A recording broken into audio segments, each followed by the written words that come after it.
So this session is called Community Engaged Research, Connecting in a Time of Need. And so I just wanted to kind of outline what I'll be covering in this session. So I'm going to talk a little bit about the history and background to my interest and how I got involved in this type of work.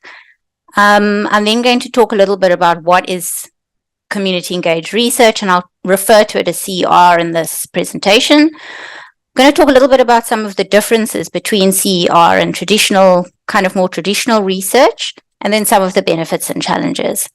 I'm going to talk a little bit specifically about engaging with communities, and then I'm going to talk about some of the work I'm involved in relation to community reference groups, and then I'm actually going to talk through applying community engaged research to my PhD, so some kind of practical processes. So this quote, "There's nothing for us without us." So this is a quote by a health committee member from work I've done previously. And I think it's a really nice quote, and it really just sets the tone for this talk in terms of really the importance of engaging with communities in terms of our research processes. Okay. So some history and background. So I've always been, as I suppose many of us are, immensely passionate about communities and upliftment and change and empowerment. And I've also always had an interest in kind of innovative approaches to research and thinking about different ways of engaging with communities. I've also, as well as being a student and a lecturer and a researcher, I also dabble a bit in technology. So I also do make websites, infographics and videos. So I use all of those tools in terms of thinking about my own research and also thinking about ways to disseminate research as well. So I suppose my foray into community engaged research started before 2020, but really kind of gained momentum in 2020. During COVID, surprisingly. And so I did share as one of the pre-videos was this documentary called The Lockdown Community Perspectives. And so I was very lucky to be involved in producing this documentary in kind of towards the latter part of 2020. And it formed part of my master's in public health. And if you've watched the video, it kind of gives you a sense of the different communities that I work in as well. And so from that, so that was in 2020. And so 5 years later, I've still developed this relationship, particularly with the community of Manenberg. And so we've built this kind of long-standing relationship over 5 years, which started with the development of this documentary. So I think it's just really important also then if we're thinking about from a healthcare perspective, that communities have this great insight and intelligence on what they need from health services and really what they need to improve their health and what works as well in improving health. So really thinking about linking and engaging with communities is really important. And so I've also noticed this kind of that successful public health initiatives share this common thread of community engagement. I'm not sure why I'm appearing twice. Okay, maybe that's interesting. Okay. Right. Another quote from a health committee member, which again kind of speaks to this talk. There's a lot we are doing. It's in us to help our society. So I think, again, it speaks to the passion and commitment of community members. And I think also to some of the passion and commitment of researchers here today as well. So the one article that I shared was based on my master's research, the article around health committees and community participation. And so I just wanted to talk a little bit about health committees, particularly if you haven't had a look at the article as yet.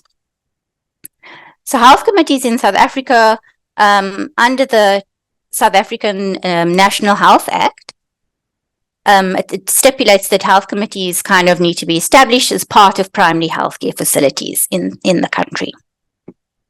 But kind of the form and the makeup and how health committees function are actually governed by provincial legislation. So basically what this means is that kind of the makeup and how health committees work differ from province to province. So health committees might look very differently where we are in the Western Cape to, for example, health committees in another province.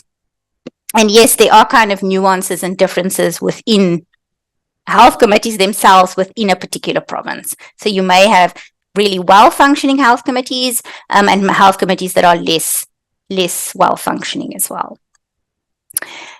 The composition of health committees are supposed to be representatives from the community. And as I said, health committees are connected to a primary healthcare facility. And so the facility manager is part of the committee as well. And then there is also a ward councillor or a municipal representative on the committee as well. So as I started kind of doing the documentary, but also as I started engaging in my master's research, which was around community participation, I started noticing this common theme among community members. And they kept on talking about how researchers lack adequate engagement with community members, and community members didn't feel like they were adequately included in the research process. They also felt that feedback and dissemination processes, like feeding back to communities, following data collection, or even at the end of a study, was often lacking or sometimes non-existent. So they never heard back about if they were even if they were participants in the research process, they never heard anything about the findings or kind of recommendations. Community members are also mostly, they're not included in the research proposal or protocol development stage as well. And research questions also seem to be often based on previous research or on the researcher's interest, rather than on thinking about the community needs and priorities, or even a combination of the two as well. So there was also this consistent narrative, and I struggled initially when I was doing my master's research. I struggled to get access to the communities. And so there was this common narrative that the communities were saying students would come into our communities and they would get their degrees, and we never heard anything further about the research. And so there was this real kind of pushback in terms of how I would be sharing my findings from the master's research. And so what this led to, it really led to me thinking about, I call these 5 considerations. So really thinking about the different ways we or I engage with communities around research. What does this actually mean, and how can I do this differently to kind of circumvent and navigate what I was hearing from communities, that they didn't want to be involved with research because they felt that it was almost a very kind of extractive process. And then thinking about how, when, and to what extent should I include community members in the research process. Again, thinking about the dissemination process. So thinking about disseminating findings and recommendations, but beyond just journal articles and conference presentations. So thinking about that a bit differently. And then thinking about the importance of trust, rapport, and mutual respect. So it really was a case of developing and building trust and rapport over that 5-year journey. And then also thinking about capacity and skills building. So yes, I was kind of developing my own research capacity and developing research skills, but what skills and capacity building was I developing within communities, or was I leaving communities with? So those were some of the things that I started thinking about. And which really kind of drew me again to this community engaged research approach. So now I'd like to talk a little bit about what is community engaged research, so we're all kind of on the same page. So as I mentioned earlier, often research is seen as a more extractive relationship, so it's done on communities rather than with communities, so rather than in kind of partnerships, and it may be situated in kind of Western paradigms if we're thinking about kind of top-down approaches. So I like to think of community engaged research as a more transformative approach to research. So it's very much a collaborative and participatory research methodology. And it involves community partners and community members who are affected by specific problems. So they're involved in the research process. CR also includes community members as co-researchers on a particular project. And I'll talk more about this later on. And they are active rather than passive members of the research team. And because of all these reasons, it really means that CR is relevant and it's context specific. So it considers what are the researchers' needs, but also what are the community needs and priorities. And it also enables and builds community capacity and supports social action as well. So if we're thinking about capacity and if we're thinking about including community members as part of a research team or part of the research process, how do we kind of ensure that they have the necessary skills so that they can be fully part of that process? So my supervisor, Dr. Hannah Haricharan, developed a community engaged research training manual. And the image on the right is the front cover of the manual. So I worked on the design aspects of putting this together. And in 2021, I was approached by the Manenberg Health Committee and the Gugulethu Health Forum to conduct a community engaged research workshop. I based it on this training manual. And the workshops were, the reason they wanted to have this workshop is because they were developing this interest in research, and some of them were also involved in some research projects. And so they wanted kind of more knowledge as well, and to kind of upskill a little bit. So I held the community engaged research workshops in Manenberg, and they were over 5 days. So kind of a week-long session. And my focus is very much on kind of qualitative research. So these workshops looked at the different components of qualitative research and what that involves. We also developed practical skills in thinking through developing topic guides, like in-depth interview guides and focus group discussion guides. And we also had opportunities to actually conduct in-depth interviews and develop skills around conducting interviews and facilitating focus group discussions. But a very important part of this workshop was around thinking about research questions and identifying research issues or research topics. And that was very much community-led in terms of ideas that came out, and then we workshopped it a little bit. In terms of thinking about research questions.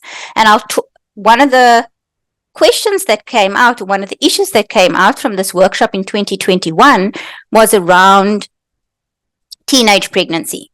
So members from the Manenberg community felt that teenage pregnancy was still an issue in their communities, and it was something that they wanted to do some research on.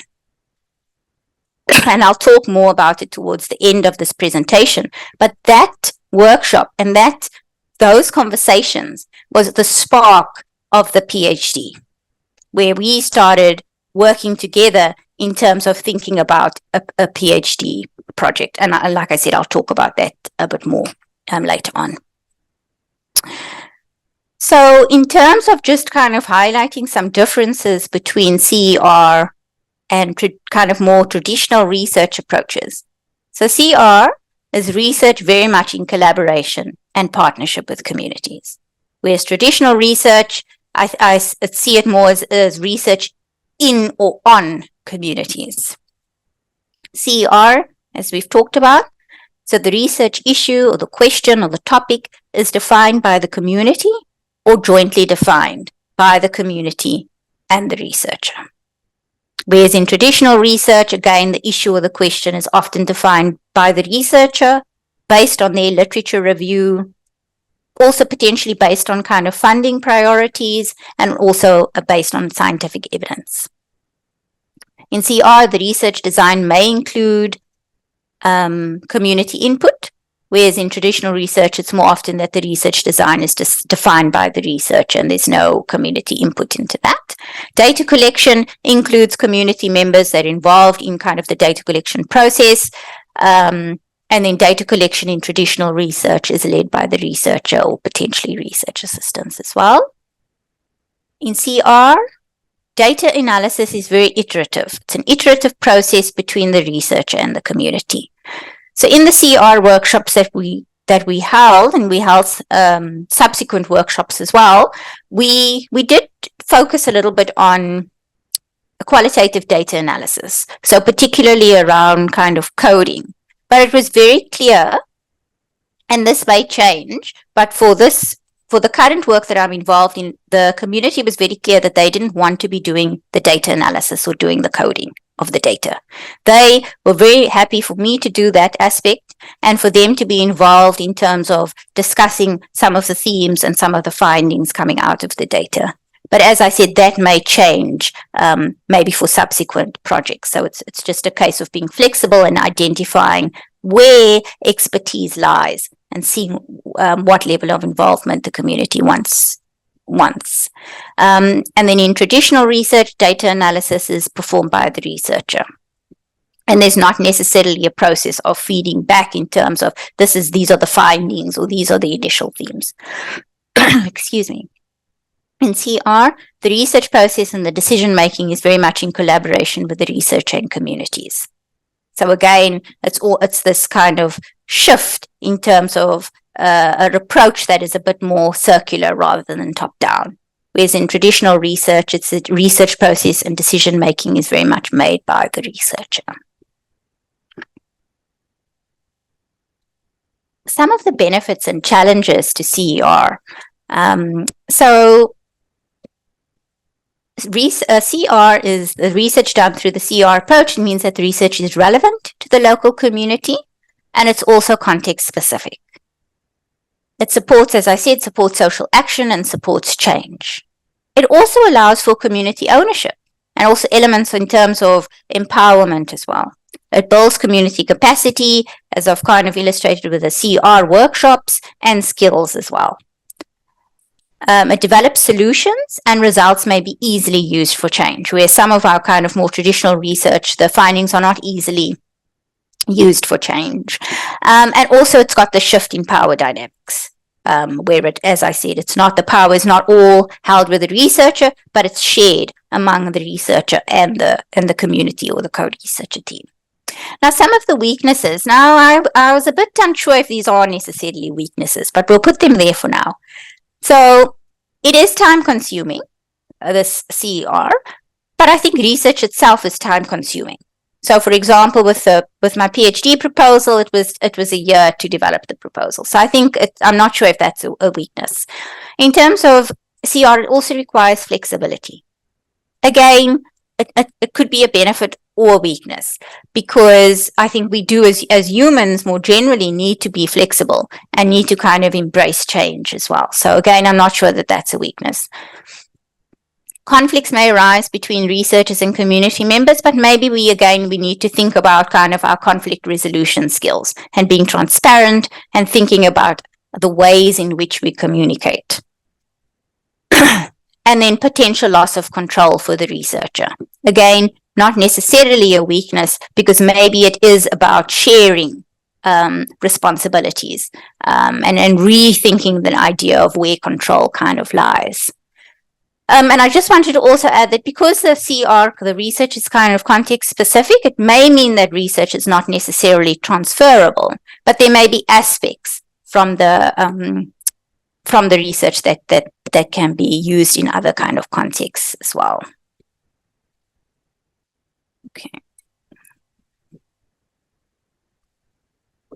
Okay. So now that we have a sense of what CER is, I wanted to talk about one of the other aspects of community engaged research that I'm involved in. So it's called a community reference group, or a CRG. And it's a collaboration that I'm involved in between the Division of Social and Behavioral Sciences in the School of Public Health at UCT and the communities, and here I'm talking about communities Gugulethu and Khayelitsha. Similarly, in terms of, if you you would have seen some of those communities in the video if you've seen the video. And those communities speak a mixture of English and isiXhosa. And the CRG is made up of a group of researchers, community members, community representatives from different kind of NGOs within the community, and also representatives from the Department of Health as well. So we're thinking of the CRG more broadly, but I'm going to speak to it and in its attachment to a particular project.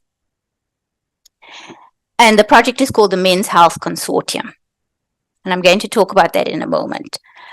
But the purpose of the CRG is so that we are able to ensure that the community voice and community perspectives are included in the research process.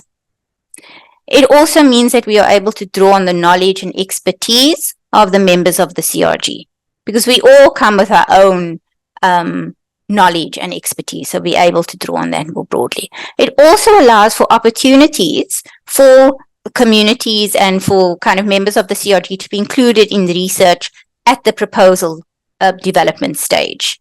So we are presenting in terms of initial ideas of projects that people may be involved in as well. And also, another purpose of the CRG is to ensure that the research is in line with community needs and priorities as well. So the CRG is tied to a project, as I mentioned, it's called the Men's Health Consortium. So this project is looking specifically at designing an intervention to improve men's access to HIV testing and HIV treatment in these two communities in Gugulethu and Khayelitsha. And we're going to use a novel approach, and it's called crowdsourcing. And so what basically crowdsourcing is we are going to kind of run a competition and get ideas from the community in terms of ideas around potential interventions to improve men's access to care. And so the role of, well, one of the roles of the CRG then is to help us think through how we can kind of market the competition. So that's a discussion that we started having. I actually had the CRG meeting earlier today. So that was a discussion that we started having in terms of marketing.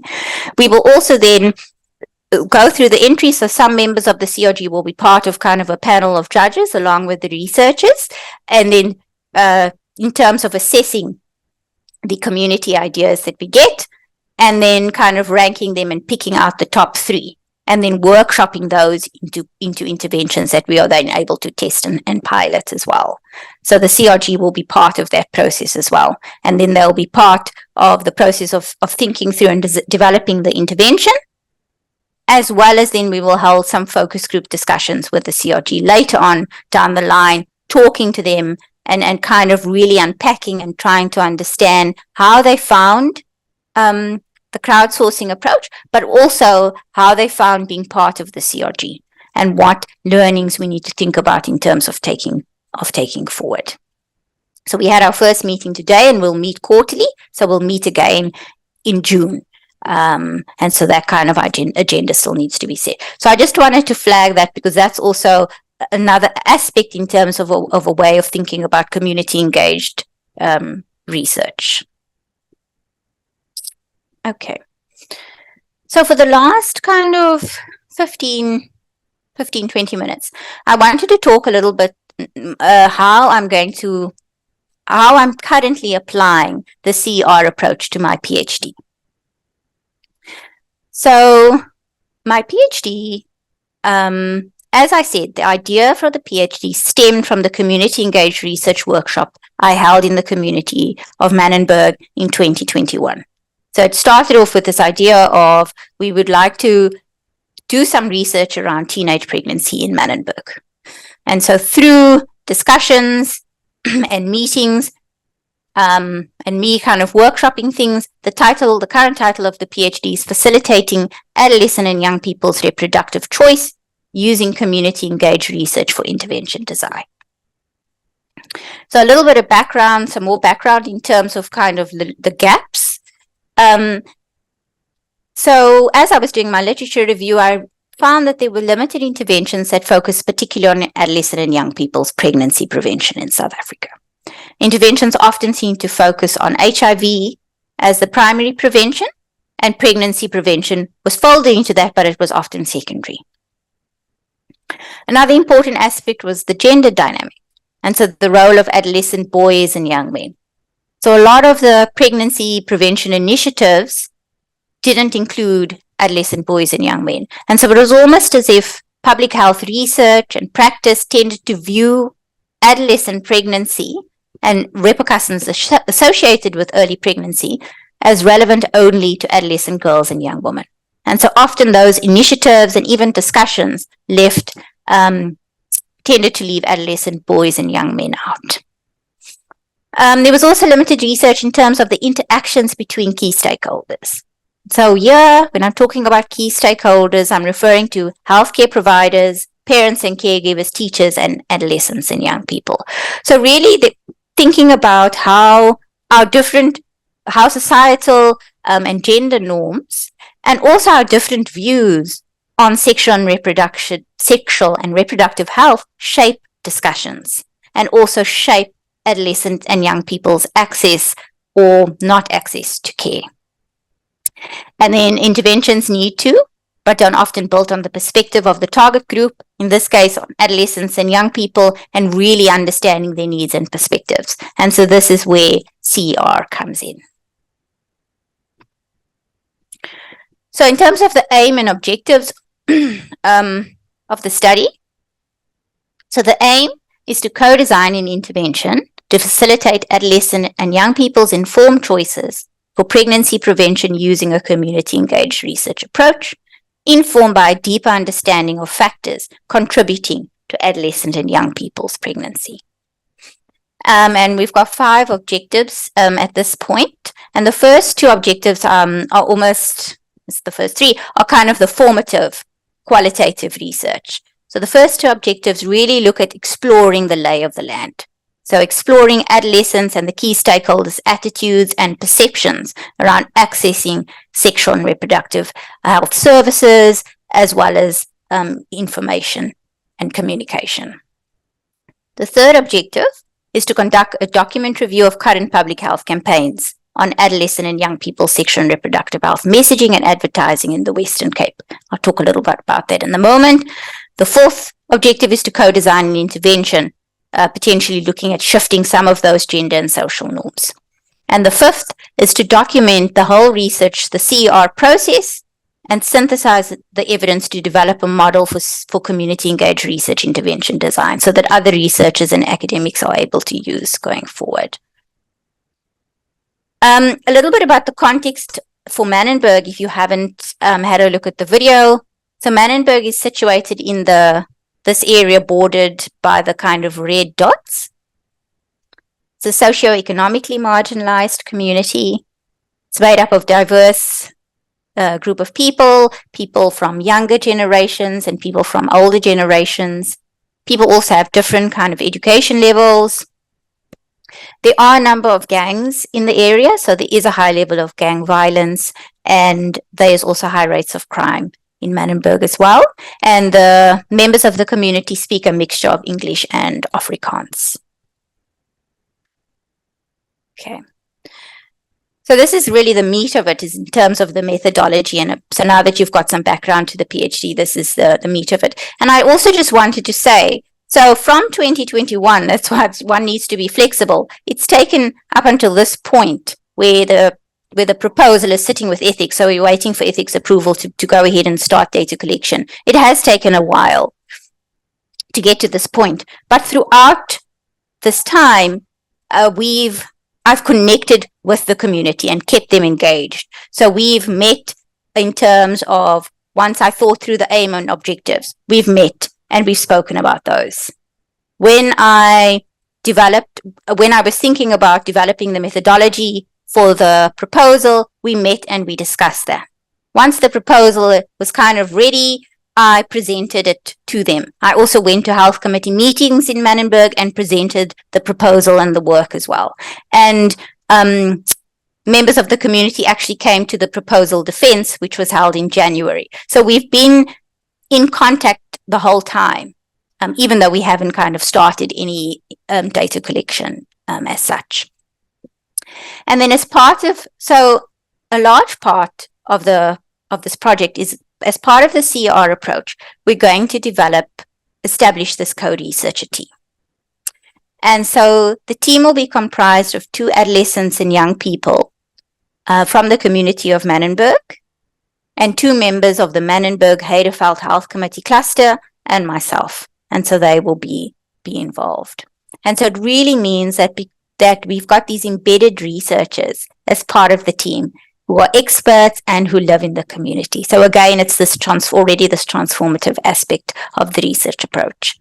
And I should have changed the date here, but we're going to hold, it won't be 5 days, it'll be a 3-day CR training session, or training workshop, which will be conducted in April. So what we would like to do is conduct the workshop in April, so that we can kind of start that data collection as soon as we receive ethics approval as well. But in the meantime, I just wanted to add is that also I've met with a co-researcher team, and we've already talked about and drafted documents in terms of roles and responsibilities, and also talked about kind of compensation as well. So it's very much been a collaborative process up until this point, and will continue to be so. So the team will be involved additionally in recruiting participants, in developing and refining the interview guides, and we will do that in the workshop. They'll learn skills in terms of co-facilitating focus groups and conducting interviews. So we'll develop those skills, and then we will do that together in terms of co-facilitating focus group discussions. And also, again, depending on their capacity, but they've indicated that they would like to be involved. And then they'll be consulted, as I mentioned, as part of the data analysis and interpretation process, and very much part of designing the intervention and designing the model, and also part of the dissemination process. I just also wanted to flag that there will be 2 methodological frameworks for this project, because intervention design is not necessarily easy. So I will be also working with this 6 squid model, which is 6 steps for quality intervention design, which is again also a iterative process, moving from different steps and going back and revisiting different stages as well. So we'd be working with those together. And I've come to the end. So just a little bit of terms of the methodology. So if we're thinking about the co-researcher team as well, so the first objective will be the participants will be adolescents and young people between the ages of 14 and 24 years, and we'll use diverse purposive sampling and snowball sampling as well to recruit participants. And the co-researcher team, we'll do that together, and we'll conduct focus group discussion and in-depth interviews, and we'll be using participatory activities as well. So we will be doing ranking activities, drawing, and brainstorming and writing, and we'll develop those skills in the CR workshop. If we need to extend or have subsequent workshops, we will do so. So it's about being flexible. And then objective 2, which is the other stakeholders, parents, caregivers, teachers, and healthcare providers, will follow a similar process in terms of diverse purposive sampling and snowball sampling. We won't be holding focus groups with the teachers and the healthcare providers, just based in terms of what's logistically feasible. And we will do kind of a thematic approach to the experiential narrative. So really trying to make meaning out of what we're hearing the participants telling us. The third objective really is this document review. So we will be reviewing some academic studies, but we also want to look at some health promotion campaigns. So TV, social media, radio, and text-based campaigns, and have some informal conversations with health promotion officers. And then I'll do a content analysis on what we've pulled together. And then some questions that we'll be thinking about is really how adolescents and young people sexual and reproductive health represented or portrayed in these public health campaigns and in policies, and what role do the key stakeholders play in developing and thinking about health promotion messaging. And then we will take our findings and also some sample messaging, and bring those back to the participants in focus groups, and on thinking about kind of what works and what would they change if they were thinking about public health messaging and campaigns. The fourth objective is really the intervention design. And so this will be a 3-day workshop, but we'll hold it over 2 weeks. So it's an opportunity to come together and talk about the potential intervention, and then go away, think about it, and then come back together. And so this will involve the co-researcher team and a selection of key stakeholders that are willing and able to be part of this process. And then the fifth objective is really this model, developing this model for CER intervention design. So it will involve evaluating the workshops and also evaluating the whole kind of research process. And then I will go and think through a model, but there will be iterations and feedback processes as well. So I just wanted to quickly talk about dissemination and then kind of key considerations and key messages. So in terms of dissemination, what is unique, and which I also did with my master's research, which the participants and the people that I worked with really appreciated it, and so which is why I'm continuing it, and I've learnt about it through kind of working in the Division of Social Behavioral Sciences, and so I'm going to hold a research dissemination and information session, and that will be conducted with a co-researcher team at the end of the project. We will invite participants from the project, community members and community representatives from NGOs and the Department of Health. And we'll really be able to talk about the project, the findings, and discuss ways forward and recommendations as well. And then I just want to end off, I think I've got about 3 more minutes, in terms of key considerations. So, information that community members share, or information that we'd like to share with community members, is more likely to be trusted when it's coming from the community and coming from people the communities trust. And so we really need to think about this redistribution of power, and shifting this kind of status quo and empowering community members, and thinking about who's delivering the interventions and who's delivering health-related messaging as well. So key considerations for community engaged research. It's really about building and fostering relationships. So spending time in the communities. As I've talked about, it's not just at the data collection phase, but it's even initially at the start, thinking through your potential research topic and idea and constantly engaging them. It's about building trust and mutual respect, which does take time. Include community members early on as possible in the research process. Be flexible. So understand that, yes, we have priorities, but also community members have different priorities and different timelines. So really trying to be flexible and understand what those are. And communicate, I think, is very important. Communicate and be as transparent as you can. Focus, this was really key, focus on what you can give them and not what they can give you. So it's really about this active partnership. And again, communication plays a role. Acknowledge the expertise within the communities, or acknowledge the differences in terms of expertise.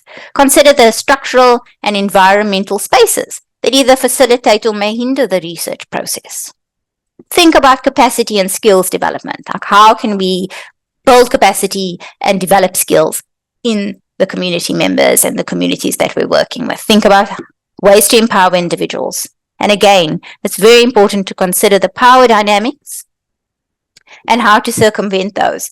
And it's also then useful, again, to keep a journal and really think about how you're situating yourself within communities as well. And so I think I have maybe a minute left, but I've come to the end of my presentation. So thank you very much for listening, and I will hand over to you, I think, Kunotine. Thank you.